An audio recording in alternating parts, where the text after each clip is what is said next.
We are back. IGN is just doing this. E3 is going on for the rest of our lives. It's amazing. I'm joined with Chris Kujawski and Jeremy Slocum, and you brought the most powerful, most incredible video game controller ever made. That is correct. Yeah. So this is the Wireless Elite. Xbox Elite wireless controller. Yes. And it looks like a dangerous weapon. That was the idea. So how did you guys come up with this controller? I know you're constantly innovating and looking at your control inputs at Microsoft. Yeah. How did you land on this incredible monster? It's so cool looking. Yeah. Oh my God! Can I keep this? So you cannot keep that. It actually So it actually started when we were developing the first Xbox controller. We found there was a lot of people that had very specific needs in things that we couldn't do in a more generalized controller. That's the traditional Xbox controller. Yeah. So from there we kind of started and we talked to people, and there were some things that were really important to people, like small changes make a really big difference in performance when you're playing at a really competitive high level of gameplay. So like small changes they were really sensitive to. Some controls have higher priority than others. So, for example, in a first-person shooter, you never want to take your thumbs off the thumbstick. You never want to do that.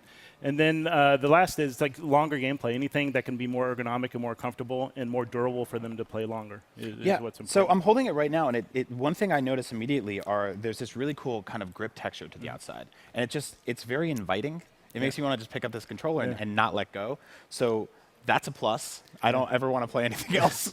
So this is not for people who want to just sit around and browse Netflix. This is for like serious, really, really, really professional gamers. There's a lot of different parts on here that swap in and out, right? Which we don't really see with traditional video game controllers.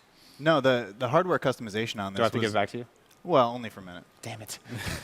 The hardware customization on it was a really important part of what we heard from the gamers that we talked to, being able to dial it in. And like Jeremy said, small changes make a big difference. Yeah. We've got 3 different heights of thumbsticks that you can easily put on and off magnetically.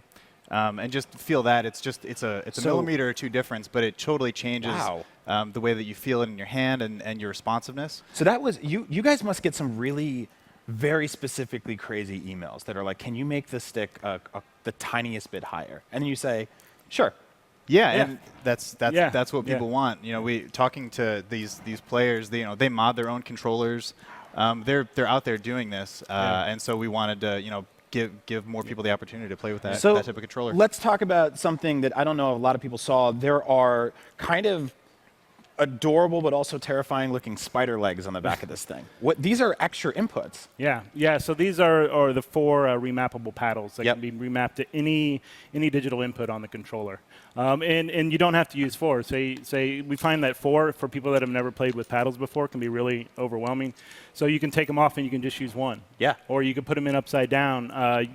There's ways you can use them in any type of game, whether it's a MOBA or a first-person shooter or any type of game that a paddle setup that would work for you. And everything is, I'm sorry, I'm just playing with this thing like a little kid. It's so cool.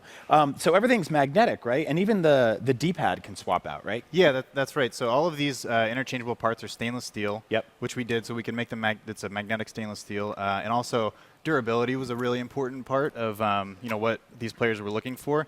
So we've got in addition to the stainless steel, we've got a really high impact, low friction ring around the thumbstick. So this is never going to wear down, and it's just super. We tested it a million times. How do you do that? With a little robot that does. Really?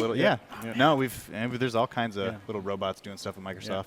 And when we've given that to people, they're kind of blown away about how buttery smooth it feels. It completely changes the way your thumbstick feels. Now you've done something new with the triggers too, right? Yep. So let's talk about that. What's going on up here? Because they look awesome.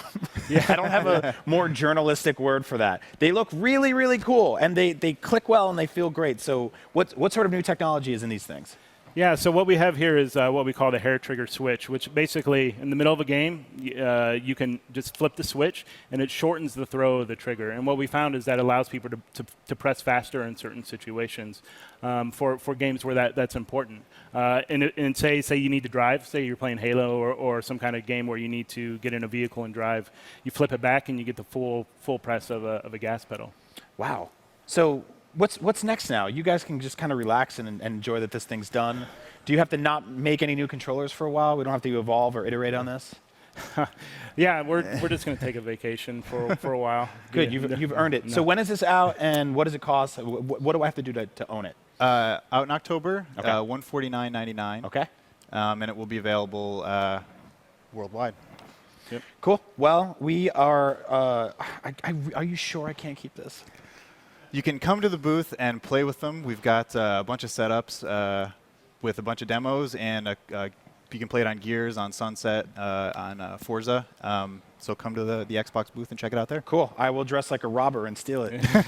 So that is the new Xbox controller. It's awesome. We're going to be checking out all new stuff all week long here at E3. Come back at 1 p.m. We've got more awesome demos and cool stuff to show you. Don't go anywhere. Seriously.